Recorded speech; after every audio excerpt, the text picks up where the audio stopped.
Yesus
Kami percaya Tuhan, janji-Mu selalu ajaib di dalam hidup kami.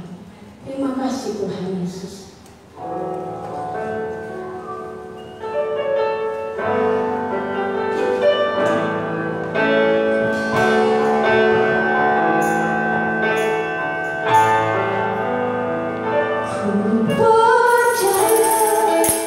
Terukir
Ajarin hamba untuk agar bisa menyampaikan firman dengan bahasa yang sederhana, yang gampang dimengerti, biarlah itu menjadi hemat di dalam kehidupan kami.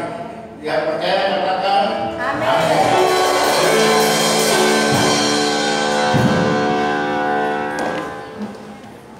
Salam. Salam.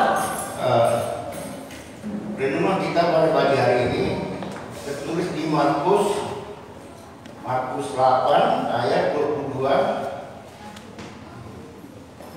Markus 8 ayat 22 sampai 6.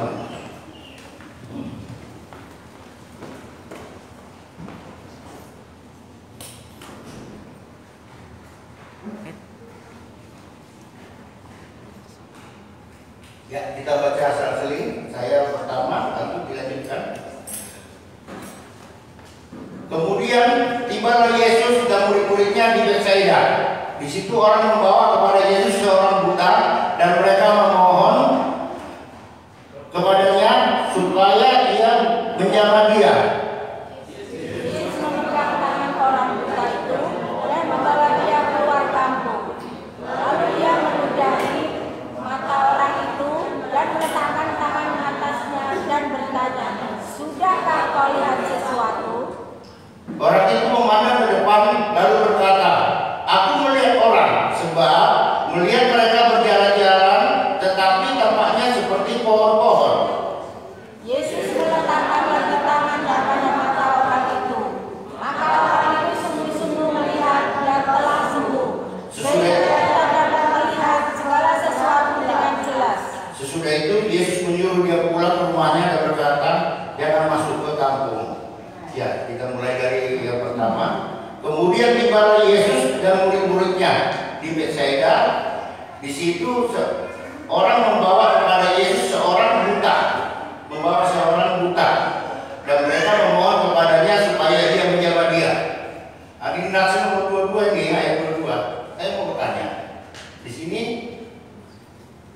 orang membawa orang buta kepada Yesus. Saya mau bertanya, sudahkah kita membawa jiwa-jiwa kepada Tuhan? Seperti di sini, orang-orang membawa seorang buta kepada Yesus. Apakah kita sudah membawa jiwa-jiwa kepada Tuhan? Di mana ini merupakan kita, menghinakan kita. Apakah kita cukup hanya jemaat, datang gereja, duduk, tenang, santai? Tetapi di sini, orang-orang membawa seorang buta kepada Yesus. Dan kalau memang kita sudah pernah bawa jiwa, kapan terakhir? Adakah agak kerinduan kita lagi untuk membawa jiwa-jiwa kepada Tuhan? Saya percaya ketika kita bawa jiwa-jiwa kepada Tuhan, bukan untuk memuliakan gembala, bukan memuliakan leader-leader, bukan memuliakan saya, tapi saya percaya ketika kita membawa jiwa-jiwa kepada Tuhan, itu berarti untuk kemuliaan Tuhan. Satu orang bertobat, beribu-ribu malaikat bersukacita di sorga, di dalam kitab Lukas. Ada nggak dari dua kita ketika kita bawa jiwa? Artinya ada hubungan kita dalam secara sadar tidak sadar membangun hubungan kepada Tuhan. Kita katakan ini orang buta. Orang buta kita ambil dalam dua garis besar. Buta fisik, benar-benar buta, atau buta secara rohani. Artinya mungkin saya mengatakan saya secara pribadi, wow, saya sudah pintar firman, saya sudah berkhotbah. Apakah saya masih orang buta? Saya firman ini mengingatkan saya dari mana saya berhitung. Ini orang buta, saya kira bukan untuk jemaat saja yang dikhotbahkan. Ini harus turun kepada saya pribadi. Kita terkadang berkata kita sudah mengenal Tuhan, tetapi kita masih buta akan mengenalkan firman. Gimana kita mengenal Tuhan? Kita percaya, kita menyatakan bahwa kita adalah warga kerajaan Allah. Secara iman kita yakin ketika kita mati, kita akan ke surga.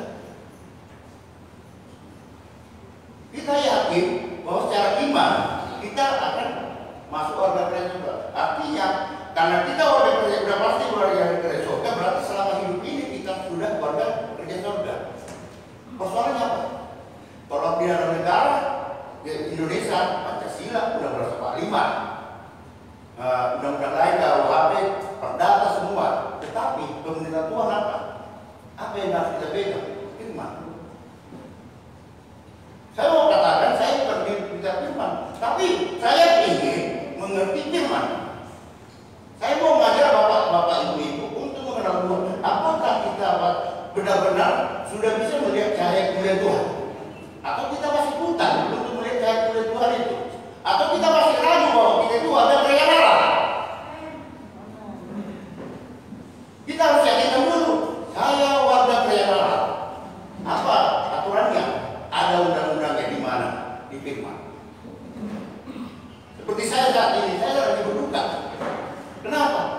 Ya Grand Pilet lagi di lockdown untuk konser.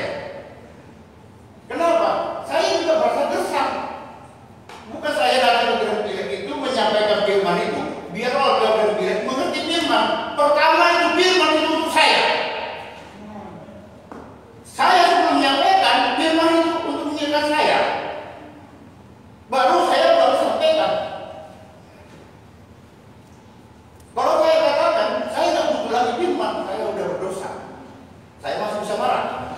Mungkin ada jemaat kan udah sembuh dari sakit, kita doakan sembuh. Setelah sembuh tidak ikut lagi dalam ibadah. Ada secara kemanusiaan kecewa. Aduh, udah sembuh, kita kecewa. Padahal kita sudah merasa sukacita. Wah, ada orang yang kita bawa ke dalam Tuhan. Di sini dikatakan orang buta itu dibawa kepada Yesus. Artinya kita membawa jiwa-jiwa yang buta firman, yang buta akan mengenalkan Tuhan. Makanya ada dua, apakah kita ini mengkaji secara fisik atau rohani. Tapi sering kita mengkaji ini secara fisik. Karena sama seperti di padang gurun. Kenapa umat Israel tidak sampai ke tanah perjanjian? Karena di memorinya susu dan madu. Tidak mau diproses. Pokoknya kalau udah ikut Tuhan, saya akan menjaga susu madu, susu madu, susu madu. Maka di dalam perjalanan ini sampai lama nyampe, dan generasi pertama tidak ada nyampe. Yang sampai ke tanah itu generasi kedua. Kenapa tidak sampai?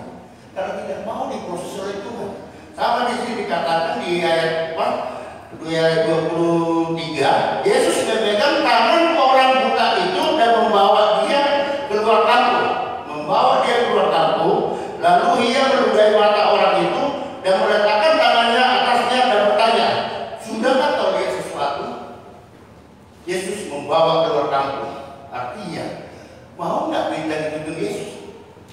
Saya bukan misalnya di gereja, bukan saya yang menuntun mereka, tapi saya bersuka cita karena saya dipilih untuk menjadi leader untuk gembala sel bagi mereka. Amin.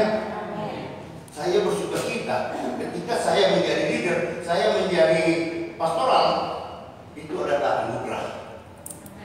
Karena anugerah, makanya saya juga harus berkaca dulu. Makanya di Yakobus 1 ayat 2-7 dikatakan kita dulu berkaca. Sekarang saya berpikir, tadi saya merenungkan di rumah tadi malam, orang muda, apakah saya masih orang muda dan rumah? Ternyata masih, tahu marah, tahu kecewa. Tapi yang paling apa lagi? Apakah saya sudah orang benar? Saya mau katakan, khotbah ini bukan untuk jemaat, tapi untuk pribadi saya juga dan kita semua. Amin. Artinya bukan saya harus bangga, Pak Raja Dulu yang hebat, yang bisa dimuliakan, ingin dipuji, wah bisa khotbah. Bukan. Karena seperti yang pernah saya katakan, pemain musik, pengkhotbah yang mengumpulkan kolektif yang kita katakan selama ini melayani. Saya mau katakan bahwa gereja ini untuk belajar akan mengenal Kristus. Ladang-ladangnya mana? Di luar, jangkau jiwa. Bawa jiwa-jiwa yang buta rohani kepada Tuhan. Itu baru katakan melayani. Kita di sini belajar firman Tuhan, belajar musik, belajar melayani, belajar. Di konser juga saya belajar untuk menyampaikan firman. Setelah saya sampaikan firman, merenungkan firman itu buat saya duluan. Jadi firman bukan untuk orang Grand Pilet, tetapi untuk saya juga. Makanya saya mau katakan, saya lagi berduka cita karena di lockdown.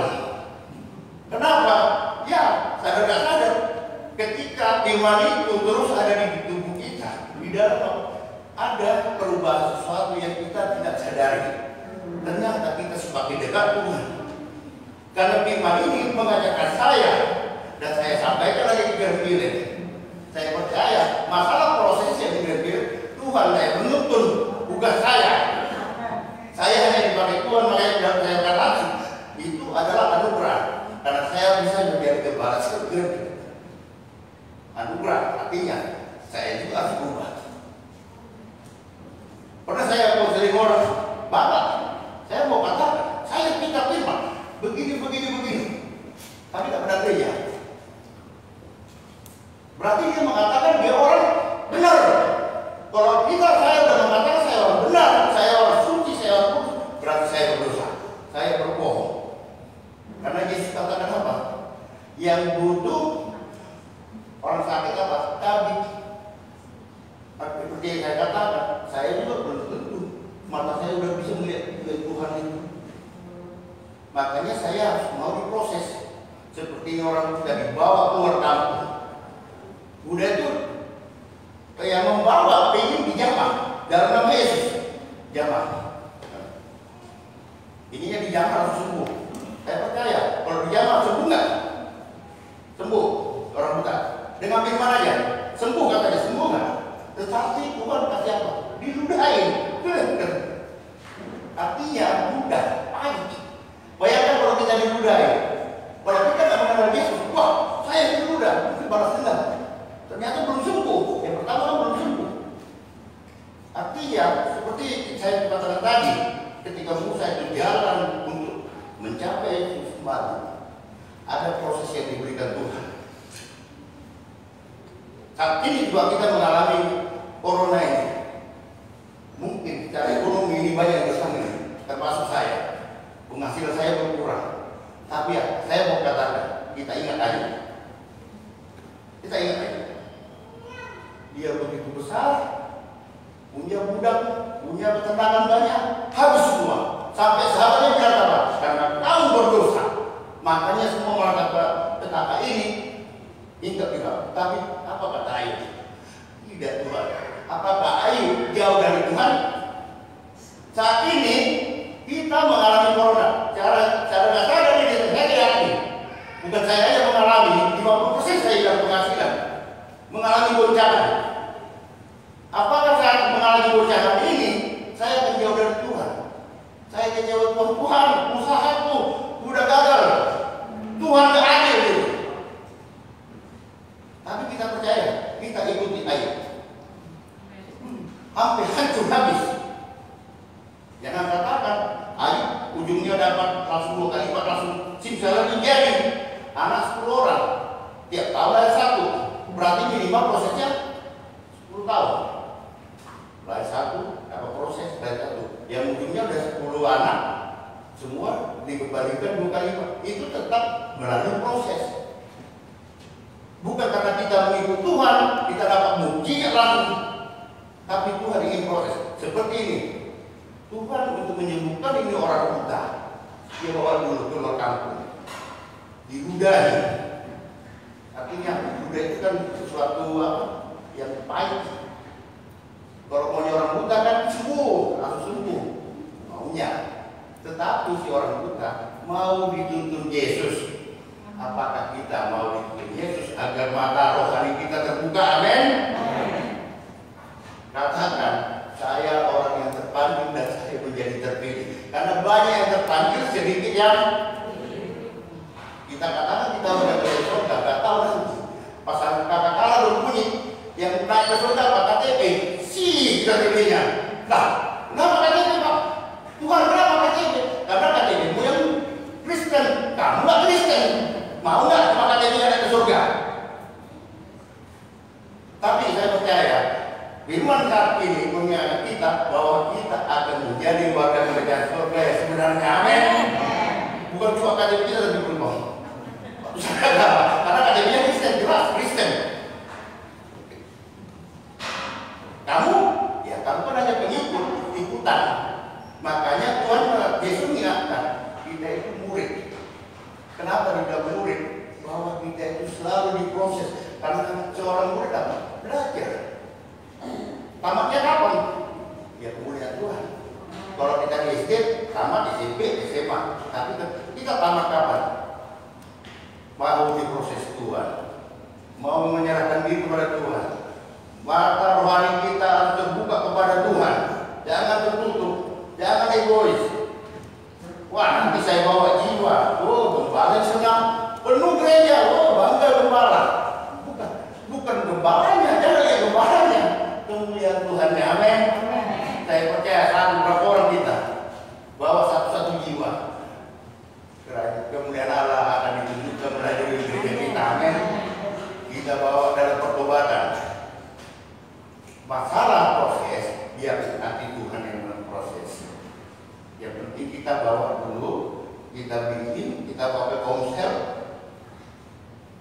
kita bawa. Karena apa seruan Tuhan? Sama ajaran sebelum bertobatlah, kerjaan Allah sudah dekat.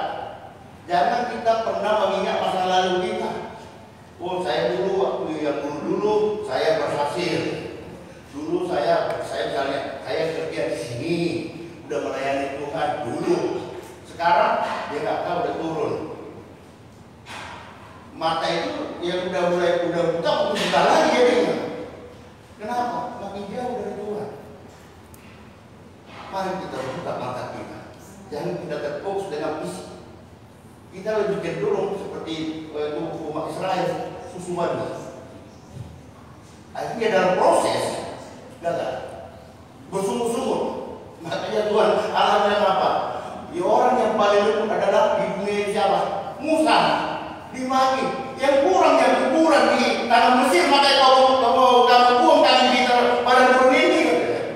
Bayangin banyak hinaan diterima oleh Musa, tapi Musa tetap lembut karena dia tahu ini bukan dia yang bekerja, dia hanya dipakai oleh Tuhan. Memang yang dipakai oleh Tuhan itu bukan berarti enak. Seperti saya, jadi saya mengharapkan pujian dari Bapak Ibu. Silakan, saya lebih senang kalau Bapak Ibu seperti saya. Itu artinya mengingat saya bahwa saya sudah lagi buta. Butanya gimana? Seperti ini katanya tadi, saya melihat sabar-sabar seperti pohon, belum sembuh ya. Nah, artinya buta saya sudah mulai melihat Tuhan, tapi belum dapat melihat sepenuhnya. Sebagai umat Tuhan, kita katakan saya murid Yesus. Amin. Biar mata kita tidak buta, mata rohani kita tidak buta. Jangan kita cenderung lihat fisik.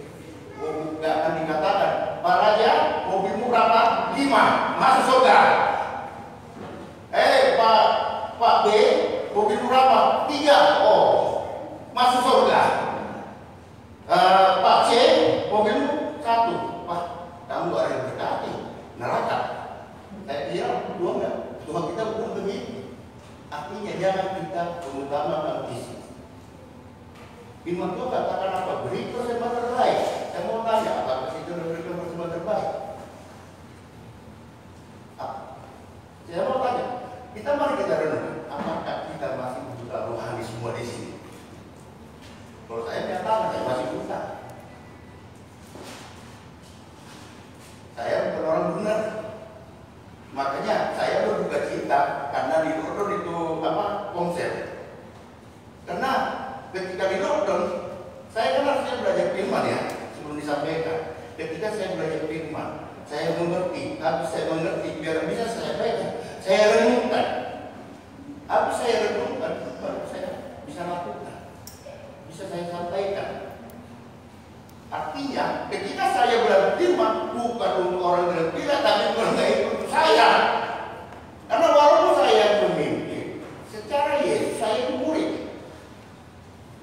Dan berjemaat berpilih itu bukan murid saya, murid Tuhan. Biar Tuhan memproses. Makanya ketika saya mau berpilih, saya berdoa dulu, Tuhan urapi, berikan hikmah, berikan pengertian agar saya bisa menyampaikan, karena dia melampau yang berkenan untuk menyampaikan firman ini. Karena firman ini bukan semua berbeda semua, paling utama buat saya. Saya mau katakan, ketika renungan hari ini kita harus banyak berenung. Ya katakan firman nggak perlu. Baru apa firman kalau dilakukan benar, tapi apa tandanya bukti kita sudah mengikuti kehendak Tuhan? Apa buktinya kita taat kepada Tuhan? Mana katanya? Cuma nggak perlu. Ini, oh saya masih marah, dosa. Saya kecewa, dosa. Saya tidak mau menerima hadirat Tuhan, dosa. Saya orang suci, saya kan mencuri kan? Berarti saya orang suci, berarti saya sudah mengingkari kemuliaan Tuhan. Karena Tuhan Yesus datang untuk orang sakit, bukan orang yang benar, bukan orang kudus. Artinya Yesus datang saat itu adalah untuk kita semua. Bukan kita, tidak ada sini kita orang benar, tapi orang yang dibenarkan.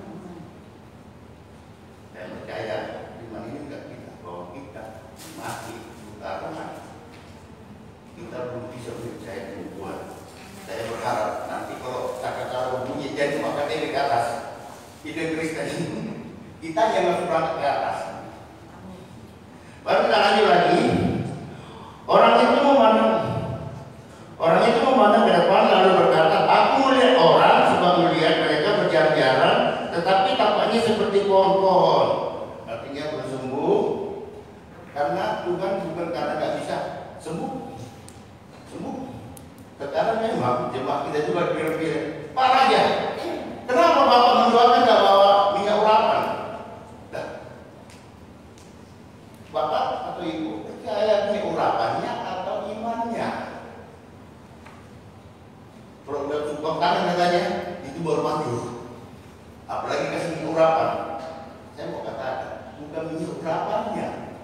Iman kita yang mendoakan dan iman yang menerima. Sama dengan ini, kita doakan juga dia akan menerima secara iman. Kita doakan, kita tidak beriman. Karena saya mendoakan biar orang tidak tahu saya berdoa. Gagal. Karena sudah sifat manusia yang instan, yang cepat, maksudnya seperti kalau selain itu kan menggambarkan kejiwaan dan itu berlaku sampai sekarang. Kita lebih cenderung minta berkat, tapi kita nggak mau melakukan perintah. Bawa jiwa kepada aku, kita nggak mau, karena sama seperti orang ini kan membawa orang buta, kan dia harus tuntut orang buta, namanya kerjanya. Baru kita memohon kepada Tuhan, Tuhan tolong sembuhkan. Artinya membawa jiwa itu tak gampang. Pasti juga diproses. Bukan kalau memang enak, nah di gereja kami begini kasih promo, pas sudah kan, jangan mimpi Bapak Ibu. Ketika kita bawa jiwa, di situ kita sudah diproses oleh Tuhan. Amin. Artinya, oh ya ini orang belum bertobat, ini orang ngomong sembarangan, ini orang pakai aturan, nggak percaya firman. Coba kita bawa. Makanya saya mau katakan, mari kita membaca firman dan merenungkannya, amin, agar kita bisa membawa jiwa-jiwa juga. Jangan kita berpikir secara instan seperti ini tadi, maksudnya yang membawa ini langsung sembuh, ya. Tapi si orang sudah dituntun, mau ikut, mau dalam proses Tuhan, dan kita juga harus ikut dalam proses Tuhan. Walaupun kita membawa jiwa, kita juga harus proses Tuhan. Pertama apa? Baca firman. Gimana kita mau membawa kepada Tuhan dan kita tidak mengerti firman? Gimana kita membawa kepada Tuhan? Firman yang kita renungkan, artinya firman itu hanya dihafal, tapi tanpa pemahaman. Gimana kita membawa jiwa kepada Tuhan kalau firman itu tidak kita laksanakan? Makanya baca dulu firman, renungkan, ada proses.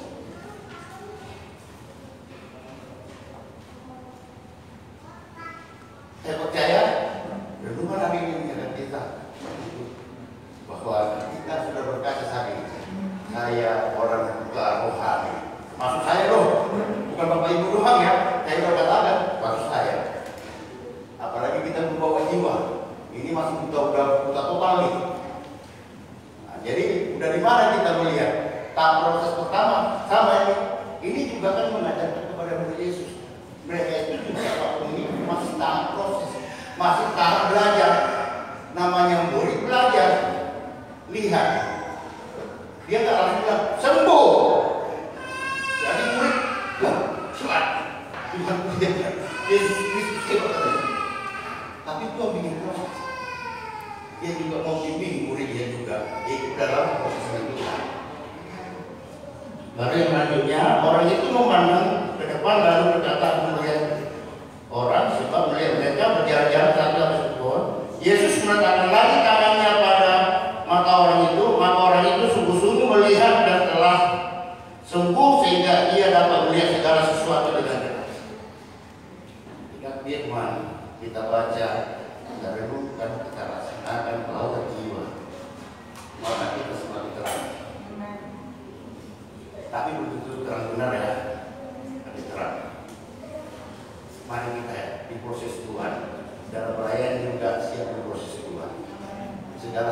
tapi walaupun cara ekonomi corona sekarang ini, hati-hati, ini rumah tangga setiap ada yang pecah. Tapi saya tidak iman rumah tangga jemaat-jemaat yang percaya pada sama Kristus tidak ada yang pecah. Amin. Tapi kalau kita wani, setiap apalagi nggak berasa, anak-anak makan, wah orang sekolah, uang pulsa, ribu rumah tangga. Tapi kita belajar dari Ayub. Walaupun sudah hancur habis, sampai saatnya katakan karena kau berdosa. Apa salahku? Apa dosaku? Dia tidak meninggalkan Tuhan. Walaupun kita diproses dalam persoalan sekarang ini, katakan kita lagi diproses oleh Tuhan. Amin. Bahwa proses ini akan menentukan kita, membuat kita semakin dekat kepada Tuhan, dan pada rohani kita semakin jelas dan cahaya kemuliaan Tuhan ada di depan kita. Malam ini saya dipanggil Tuhan, saya sudah siap. Kenapa? Sudah ada cahaya kemuliaan Tuhan. Saya kalau meninggal malam ini artinya pulang kampung, kembali ke rumah Bapa di surga. Nah, bukan di dunia lagi. Saya percaya kita firman ini mengingatkan kita, dan kita jangan melihat secara fisik, berusaha kita melihat secara rohani persoalan-persoalan. Jangan ada persoalan pribadi kita juga bisa dikatakan bawa jiwa-jiwa kepada Tuhan agar Tuhan semakin besar menyatakan kebenaran kita. Amin. Oke, mari kita berdiri.